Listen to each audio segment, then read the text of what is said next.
Isn't this a wonderful museum? Oh, it's unbelievable. There's nothing like it in the world. I was just at supposedly the greatest museum in Germany, and it doesn't compare with anything like we have here. I know Los Angeles has the best cars anywhere in the world. I mean, just the weather keeps them going a long time. Yeah, that's right. It's the reason I moved to California many years ago to build my cars here, because this is where the hot rodders were. Now you find a lot of young engineers, but it used to be the old hot rodders years ago when I started building my cars.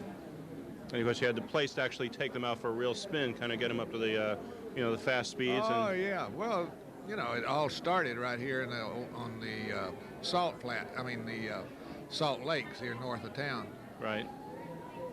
And you're still designing cars after all these years. What's your latest thing you're working on now?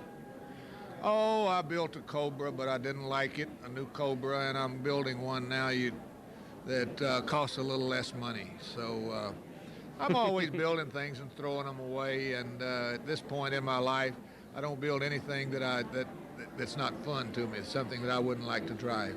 I got you. So out of all these cars here, what's some of your favorites? Oh, some of the favorites go back. There's different cars that are my favorites from certain eras, the 20s, the 30s, 20s, the Millers, the race cars I'm talking about. Right. 20s, the Duesenbergs were a fabulous car in the 30s when all the Hollywood people had to have them.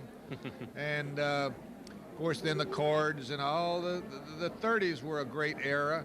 Then the muscle cars of the 60s from my time. So naturally I'd be kind of partial to them. But of course, your own muscle car that you built. Yeah.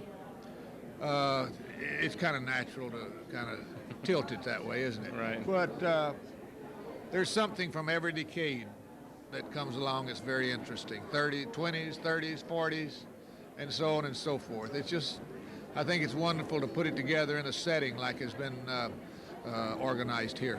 Yeah, because cars are real museum pieces. They are really sculptures of our time. Well, that's about the only way that you have expressing your personality outside of your home. Yeah. What kind of car do you drive? A van. So my dogs can ride with me.